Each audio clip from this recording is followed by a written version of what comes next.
अनंत हरि कथा अनंता, हरि भजन हरि कथा से जीवन निर्वंता। हरिवंश पुराण कथा विष्णु पर्व 28वां अध्याय।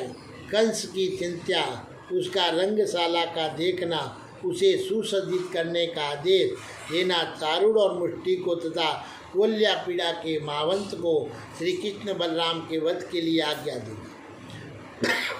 महावंत दुर्मिल के द्वारा अपनी उत्पत्ति की कथा कहना और उसकी माता का सुयामुन पर्वत पर दुर्मिल के साथ समागम तथा उन दोनों का परस्पर वरदान और शाप। वेशवास जी कहते हैं कि जन्मजय भोज वंश की वृद्धि करने वाला राजा कंस धनुष के टूटने की घटना पर विचार करके मन ही मन खिन्न उठा और वह ज्यों उसका चिंतन करता त्यों ही त्यों अत्यंत दुख में निमग्न होता जाता। वह सोचने लगा, अहो वह बालक कैसे निर्भय हो बलि माँ बलि रक्षक की अवहेलना करके दूसरे लोगों को देखते देखते धनुष तोड़कर निकल गया। ये वही बालक है और जिसे मारने के लिए मैंने लोक निंदित क्रूरतापूर्वक कर्म किया। अपनी चचेरी बहन के 6 वीर पुत्रों को शिला पर दे मारा और सचमुच ही पुरुषार्थ से देव की विधान का उल्लंघन नहीं किया जा सकता।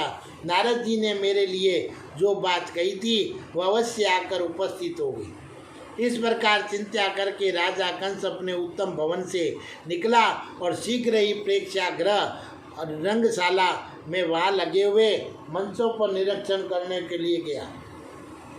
उस शेष नरेश ने प्रेक्षागृह को सब प्रकार से संपन्न हुआ देखा और वहाँ एकमात्र शिव से जीवन निर्वाह करने वाले शिल्पियों ने लगातार बहुत से मंचों के बाट बना रखे थे और वे सब के सब दृढ़तापूर्वक बांधे गए थे। उत्तमोत्तम ग्रहों से लगे हुए सजे भी बनाए गए थे। उन सजों में कहीं तो 6 खंभे तथा 7 लगे थे और उनसे उन्हीं विशालता बढ़ गई थी और कहीं कहीं एक संख्या वाले ही खंभे लगाए गए थे। इन खंभों सजों और मचवाटों ने उस प्रेक्षागृह को विभूषित कर रखा था। वहाँ सब और दीवारों में मजबूत कुटियाँ लगी थी। वे भवन बहुत विशाल बना था। उसकी अच्छी प्रकार प्रतिष्ठा की गई थी और उसके भीतर मंचों पर चढ़ने के लिए ऊंची असंकीर्णीय चौड़ी तथा परस्पर सटी हुई सीढ़ियाँ बनी थी। इससे वह रंग भवन बहुत ही उत्तम दिखाई देता था। वहाँ राजाओं के बैठने के लिए चारों ओर सिंहासन रखे गए थे। उस रंगशाला में सब और आने जाने के लिए बहुत से मार्ग थे। सारा भवन बहुसंख्य वेदियों से व्याप्त था और उसमें मनुष्यों की बहुत बड़ी भीड़ को अपने भीतर सुगमतापूर्वक भर लेने की क्षमता थी।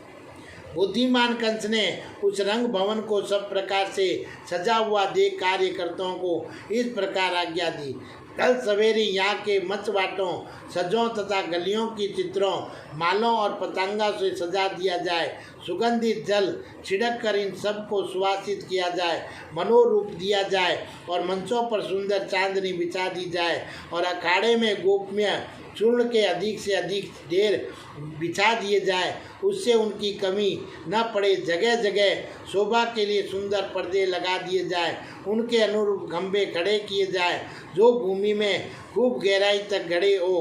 क्रमशः 5 कुंभ स्थापित किए गए जाए, वे सब के सब जल का भार सह लेने में समर्थ हो। उन पर जलपूर्वक सोने के उत्तम घड़े रख दिए जाए और उपारी की वस्तु भी एकत्र की जाए। घड़ों में रस भरकर रखे जाए और मल्ल युद्ध के नियमों को जानने वाले लोग निमंत्रित किए जाए। व्यवसायियों तथा कारीगरों को उनके अंगुआ सहित बुलाया जाए। मल्लों तथा प्रेक्षकों को युद्ध में हार जीत के निर्णयों को ठीक समझिए समय से आने की आज्ञा दे दी जाए। रंगशाला में स्थापित किए गए मंचों की शोभा बढ़ाने के लिए उन्हें अच्छी तरह सजाया जाए। इस प्रकार रंगशाला को अच्छी तरह से सजाने की उत्तम व्यवस्था के लिए आज्ञा देकर राजा कंस वहाँ से निकला और अपने महल में चला गया। वहाँ उसने अपने 2 मल्लों को बुलाया और एक तो अप्रतिम बलशाली चारुण था और दूसरा मुष्टिक अपनी भुजों से सुशोभित होने वाले। वे दोनों महापराक्रमी बलशाली कंस की आज्ञा शिरोधार्य करके बड़े हर्ष के साथ उसके भवन में प्रविष्ट हुए।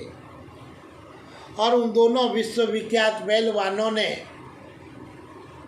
पहलवानों को अपने समीप आया देख राजा कंस ने ये युक्ति युक्त वचन कहा, तुम दोनों मेरे दरबार के विख्यात मल्लों और वीर ध्वज शौर्य सूचक समान चिन्ह प्राप्त करके मल्लों में उच्चतम स्थान पर प्रतिष्ठित हुए हो। तुम दोनों मेरे द्वारा विशेषता सत्कार पाने के योग्य रहो, इसलिए मैंने सदा ही तुम्हारा यथोचित सम्मान किया है। अतः यदि तुम्हें मुझसे प्राप्त हुए सत्कारों का स्मरण है, मेरे द्वारा किए गए उपकार और सद्व्यवहार भूले नहीं हैं, तो आज तुम दोनों को अपने तेज बल पराक्रम से मेरा एक महान कार्य सिद्ध करना होगा। ये जो मेरे ब्रज में पले हुए सन कृष्ण और कृष्ण नामक दो ग्वाले हैं, बालक होने पर भी परिश्रम को जीत चुके हैं, कभी थकते नहीं हैं। ये दोनों वनेचर अब जब अखाड़े में उतरकर युद्ध के समय तुमसे लड़ने लगे, तब तुम दोनों उन्हें नीचे गिराते ही शीघ्र मार डालना। इसमें कोई संशय नहीं मानना चाहिए, ये चंचल बालक है, इन्हें युद्ध की शिक्षा नहीं मिली है। सर्वथा ऐसा समझकर तुम उन दोनों की अवहेलना न करना। तुम्हें उन्हें मार डालने के लिए पूरा यत्न करना ही चाहिए। यदि रंग स्थल के समीप युद्ध में वे दोनों गोप बालक मार डाले जाएं, तो वर्तमान और भविष्य में भी मेरा कल्याण होगा। राजा कंस के इन स्नेहयुक्त वचनों से उन दोनों मल्लों के हृदय में बड़ी प्रसन्नता हुई। युद्ध के लिए सदा मतवाले रहने वाले वे दोनों पहलवान चारुड़ और मुष्टिक राजा से इस प्रकार बोले, यदि वे दोनों गोप कुल कलंक युद्ध में हमारे सामने खड़े हो जाएंगे, तो आप उन्हें मरा हुआ ही समझिए। वे कष्ट उठाने वाले प्रेत रूपी है, ऐसा मानिए। यदि किसी अरिष्ट ग्रह से ग्रस्त होकर वे दोनों हम लोगों से लड़ेंगे, तो हम रोष में भरकर सबके सामने उन दोनों वंशरों के अवश्य मार डालेंगे। इस तरह वाणी रूप विष का वमन करके वे दोनों मलपुलगव राजा कंस की आज्ञा ले अपने घर चले गए। तत्पश्चात कंस ने हाथी की परिचर्या से ही जीविका चलाने वाले अपने मावंत को बुलाकर कहा, कुवल्या पीड़ नामक हाथी रंगशाला के द्वार पर खड़ा रहे। ये बलवान मद से चंचल नेत्र वाला चंपल तथा मनुष्यों के प्रति कुपित रहने वाला है। उसके गढ़ स्थल की मद की धरा से उत्कल दिखाई देते हैं। वह किसी विपक्षी हाथी को देखते ही रोष से भर जाता है तथा स्वभाव से ही अत्यंत क्रोधी है। वसुदेव के जो वन में रहने वाले वीर पुत्र हैं, वे यदि द्वार पर आ जाए, तो तुम उनके ऊपर उस हाथी को हाँक देना, जिसमें वही उनकी जीवन लीला समाप्त हो जाए। मैं चाहता हूँ कि गोष्ठ में जीने वाले उन दोनों मधुमत बालकों को तुम्हारे और गजराज कोल्या पीड़ा के द्वारा रंगशाला के द्वार पर धराशायी किया हुआ देखूं। उन दोनों को पृथ्वी पर पड़ा देख वसुदेव जी तो जड़ ही कट जाएंगे। वे पत्नी और बंधु बांधवों सहित निर्बल होकर स्वयं नष्ट हो जाएंगे। साथ ही ये जो मूर्ख यादव श्री कृष्ण का भरोसा रखते हैं, वे सब श्री कृष्ण को मारा गया देख हताश होकर विनाश के गर्त में गिर जाएंगे। इन दोनों को गजराज कोल्या पीड़ अथवा मल्लों के द्वारा मरवा कर यहाँ स्वयं ही मारकर मथुरापुरी को यादवों से सुनी करके मैं सुखपूर्वक विचरूंगा। और मैंने यादव कुल का भार वहन करने वाले अपने पिता को ही त्याग दिया। कृष्ण का पक्ष लेने वाले जो शेष यादव है, वे भी मेरे द्वारा परिव्यक्त हो चुके हैं। यथार्थ बात यह कि पुत्र की इच्छा रखने वाले इस अल्प पराक्रमी मानव उग्रसेन के द्वारा मेरा जन्म नहीं हुआ है। जैसा कि नारद जी ने मुझे बताया है। महावत ने पूछा, राजन, पूर्व काल में देव ऋषि नारद ने कैसी बात बताई थी? तो शत्रुदमन, ये तो मैंने आपके मुख से बड़े आश्चर्य की बात सुनी है। यदि आपके पिता उग्रसेन नहीं है तो उसके बिना दूसरे से आपका जन्म कैसे हुआ? महाराज, आपकी जन्म कैसे हुआ? महाराज, आपकी माता ने ये ऐसा कुत्सित कर्म कैसे किया? दूसरी साधारण स्त्री ऐसा घृणित कार्य नहीं कर सकती है। और फिर उन्होंने कैसे किया, मैं विस्तार पूर्वक इस प्रसंग को सुनना चाहता हूँ। इसे जानने के लिए मेरे मन में बड़ा कौतूहल है। कंस ने कहा, महावत, यदि तुम्हारा विचार इस रहस्य को सुनने का ही है तो प्रभावशाली महर्षि नारद बाबा ने मुझसे जैसा कहा था उसी तरह मैं इस प्रसंग का वर्णन करूंगा। मैं मुनि नारद देवराज इंद्र के सखा हैं। एक दिन चंद्रमा की किरणों के समान श्वेत वस्त्र पहने और सिर पर जटा मंडल का भार धारण किए वे इंद्र भवन से मेरा यहाँ आए और उनके कंधे पर काले मृग चर्म की चादर पड़ी थी। वे स्वर्ण में यज्ञोपवीत से विभूषित थे और दंड कमंडलू धारण किए दूसरे प्रजापति के समान जान पड़ते थे।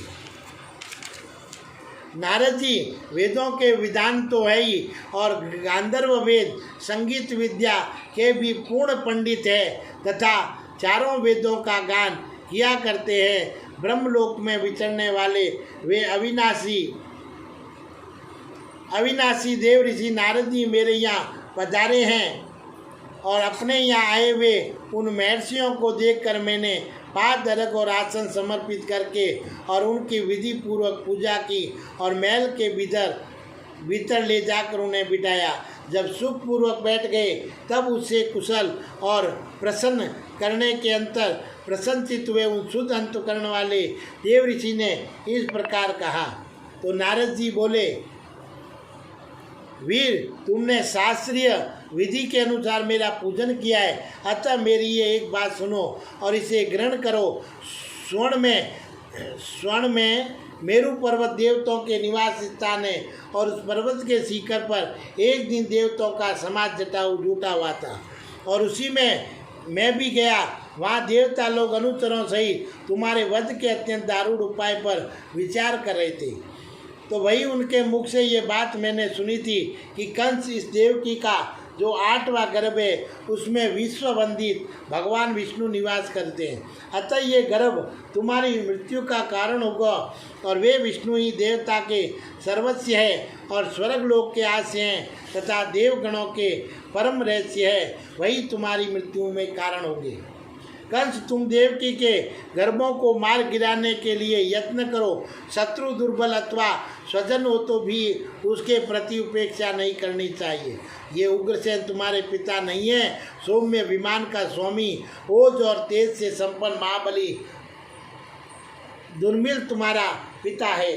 नारद जी की ये बात सुनकर और मुझे कुछ रोष आ गया। मैंने पुनः पूछा, ब्रह्मांड द्रविल नामक दानव किस तरह मेरा पिता हुआ? तपोधन विप्र, बताइए मेरी माता के साथ उसका समागम कैसे हुआ? मैं ये सब विस्तार के साथ सुनना चाहता हूँ। नारद जी ने कहा, राजन, बहुत अच्छा। दुर्मिल का तुम्हारी माता के साथ जो संवाद और समागम हुआ था वह सब मैं तुम्हें यथार्थ रूप से बता रहा हूँ। सुनो, एक समय की बात है, तुम्हारी माता जब रजस्वला होने के पश्चात स्नान कर चुकी थी और कोतुल वंश दूसरी स्त्रियों के साथ सुयामुन नामक पर्वत का दर्शन करने के लिए गई। वहाँ पर्वत के रमणीय शिखरों पर जो मनोहर वृक्षों से सुशोभित थे विचरने लगी। तो उसने वहाँ की कंदरों में तथा नदियों के तटों पर भी भ्रमण किया। वहाँ उसे कानों को सुख देने वाली कुछ ऐसी बातें सुनने को मिली जो कामोदीपन करने वाली थी। वे बातें किन्नरों के गाए हुए गीतों के रूप में उपलब्ध होने के कारण बड़ी मधुर प्रतीत होती थी और पृथ्वी ध्वनि से सब और गूंजती रहती थी। मयूरों की मधुर केकाध्वनि और विहंगमों कलरों को निरंतर सुनती हुई तुम्हारी माता के मन में स्त्री धर्म और पुरुष सेवास की रुचि जागृत उठी। इसी बीच में वन श्रेणियों से निकलकर फूलों की सुगंध से भरी हुई मनोरमा वायु चलने लगी जो काम भाव को जगाने वाली थी। खिले हुए कदमों पर भ्रमर छाए हुए थे जो उनके आभूषण से जान पड़ते थे। वायु के झोंके के आकार और गिरती हुई जलधारों से मूर्छित से होकर वे कदम अधिकाधिक गंध छोड़ने लगे।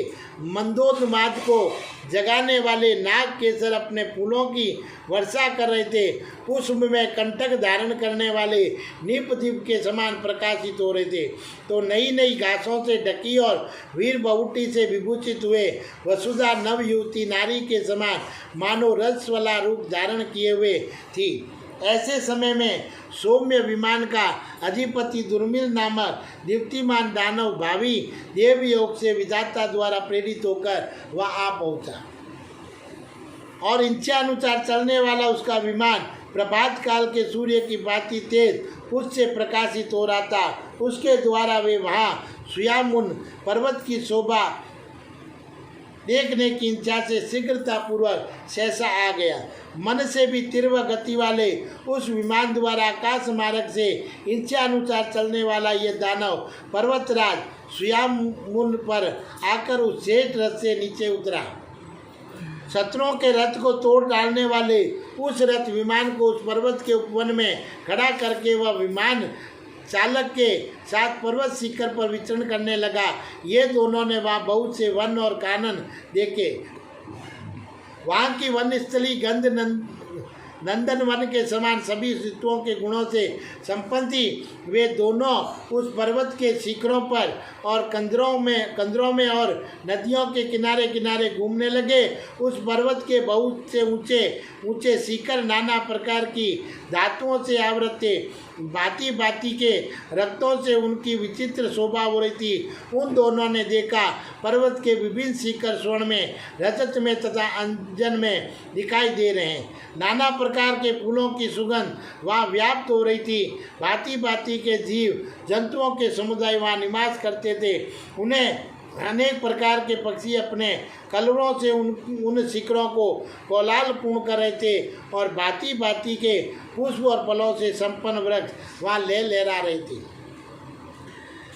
नाना प्रकार की औषधियों से संयुक्त उन शिखरों पर ऋषि और सिद्ध पुरुष निवास करते थे। विद्याधर, किन्नर, ऋष, वानर, राक्षस, सिंह, व्याघ्र, वरा, भैंसे, सरभ, खरगोश, सुंबर, मृग विशेष, चमर, चंवरी, गाय और नेनगु और बाढ़, सिंगा, हाथी, यक्ष और निछावर तथा ऐसे ही नाना प्रकार की जाति के प्राणियों को देखता हुआ वे दानव उस उत्तम पर्वत पर भ्रमण कर रहा था। इसी समय उस दानवराज ने दूर से उग्रसेन की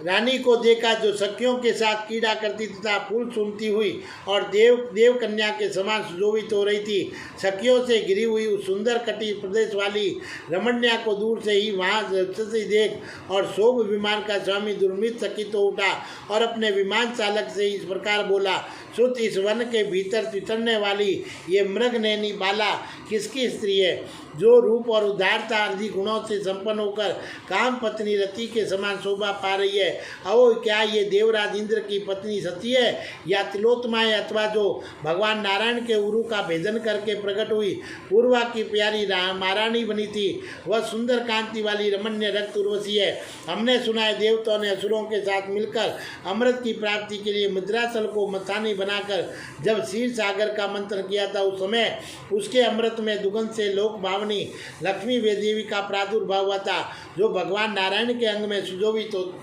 होती है।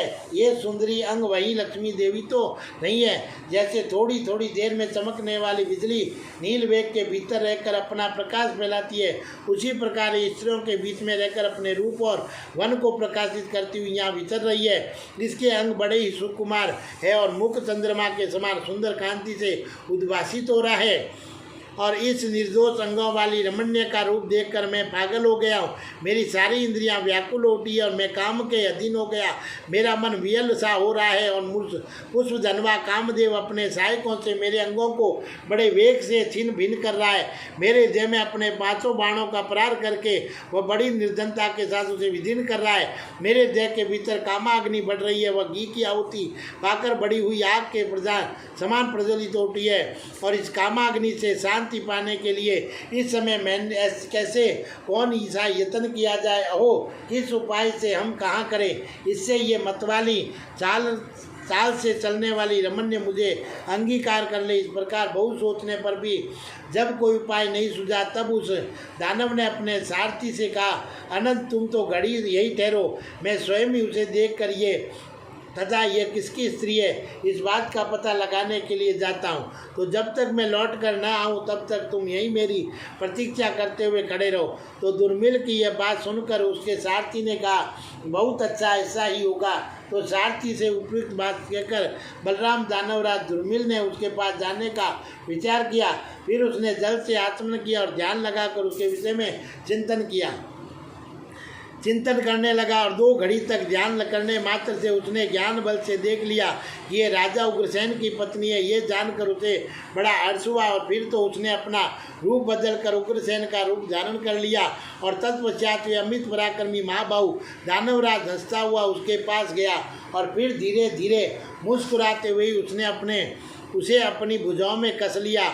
इस प्रकार उग्रसेन के ही रूप से उसने तुम्हारी माता का सती तो भंग किया और पति के प्रति हृदय में अत्यंत स्नेह रखने के कारण वह देवी बड़े प्रेम से उसकी सेवा में उपस्थित हुई। पीछे उसके शरीर के भारीपन का अनुभव करके वह शंकित उठी और उठकर भयभीत तो उसने उससे कहा, निश्चय ही तू मेरा पति नहीं है, अतः बता तू किसका दुराचारी पुत्र है जिसने मुझे कलंकित कर दिया। नीच तूने मेरे पति का रूप धारण करके अपने नीच कर्म से मेरे पातिव्रत्य को दूषित कर दिया। अब रोष में भरे हुए मेरे बंधु बांधव मुझकुल कलकनी को क्या करेंगे। मुझे पति पक्ष के लोगों से निंदित और तिरस्कृत होकर रहना पड़ेगा। तू ऐसा असहनीय दूषित कुल में उत्पन्न जितेंद्रिय अविश्वसनीय नार्य तथा पर स्त्री को कलंकित करने वाला है। तुझे धिक्कार है। जब इस प्रकार धिक्कार देती हुई वह उससे उलझ पड़ी, तब उसके अपेक्षेप सुनकर उस दानव ने क्रोधपूर्वक कहा, मुंड नारी, तू अपने को बड़ी विदुषी मानती है। अरे मैं 100 विमान का अधिपति ओजस्वी दानव दुर्मिल हूँ। तू मृत्यु के वंश में रहने वाले तुच्छ मानवपति का हास्य लेकर रोषपूर्वक मेरे ऊपर आक्षेप क्यों करती है। स्त्री के समान पर गर्व करने वाली नारी देवताओं और दानवों के साथ व्यवस्था पूर्वक व्यभिचार घटित होने से स्त्रियां दूषित नहीं होती है। इन स्त्रियों की विशेषता मानव स्त्रियों की बुद्धि निश्चल नहीं होती है। सुनने में आता है कि बहुत तेरी स्त्रियां व्यभिचार रूप और दोष बन जाने पर भी अविचल पराक्रमी देवोपम पुत्रों की जननी हुई है। स्त्री जगत में एक ही तो बड़ी पति धर्मपरायण और दूध की धरी धोई हुई शुद्ध सती है, जो अपने केश कलापों को कंपित करती हुई जो चाहती है भक्ति चली जा रही है। मतवाली स्त्री, तुमने जो मुझसे ये पूछा है कि कस्य तुम किसका पुत्र है, इससे तुम्हें कंस नामक शत्रु नाशक पुत्र प्राप्त होगा। ये सुनकर वह देवी पुनः रोष में भरकर उसके उस वर की निंदा करने लगी और ढिठाई के साथ बात करने वाले उस दानव से वेदित होकर बोली, दुराचारी दानव, तेरे इस घृणित आचार को धिक्कार है जो तू संसार की सारी स्त्रियों की निंदा कर रहा है। माना कि जगत में नीच आचार विचार वाली स्त्रियाँ भी है, परंतु पतिव्रता भी कम नहीं है। तो कुलाधम अरुंधति आदि जो पतिव्रता स्त्रियाँ सुनी जाती है, उनका स्मरण कर जिन्होंने समस्त प्रजाओं तथा संपूर्ण लोगों को अपने सतीत्व के बल से ही धारण किया है, तूने जो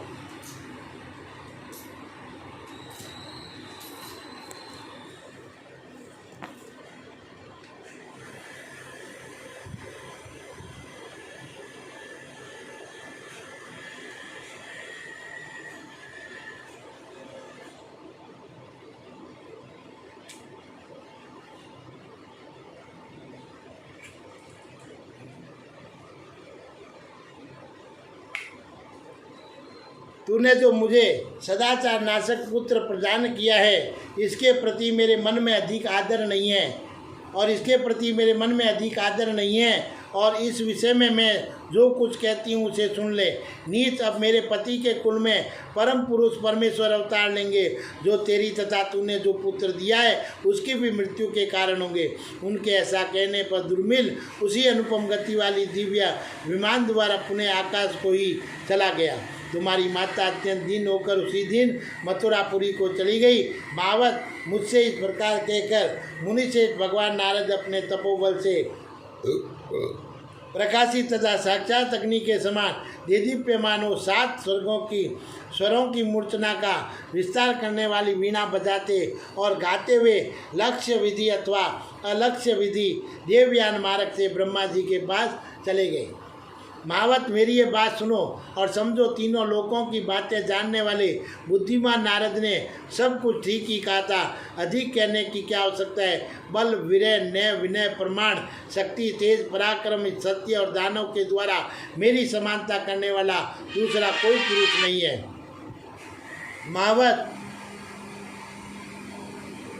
महावत, अपने को सर्वथा उन गुणों से युक्त समझ में नारद जी की बात श्रद्धा करता हूँ। इससे संदेह नहीं कि मैं उग्रसेन का क्षेत्रज्ञ पुत्र ही हूँ। माता पिता ने जो मुझे त्याग दिया है, मैं अपने तेज से ही सिंहासन पर बैठा हूँ। मेरे माता पिता तथा विशेषतः सभी बंधु बांधव मुझसे द्वेष रखते हैं। ये सभी यादव श्री कृष्ण के पक्ष में मिल गए। अतः मैं इन दोनों कुल कलंकों को हाथी के द्वारा मरवा कर इन यादवों का विवध कर डालूंगा। अतः महावत, तुम जाओ और कुवल्यापीठ हाथी पर आरूढ़ हो, अंकुश, भाला और तोमर लिए रंगशाला के द्वार पर दृढ़तापूर्वक डर जाओ, विलम्ब न करो। बोलिए श्री कृष्ण भगवान की जय। श्री कृष्ण गोविंद।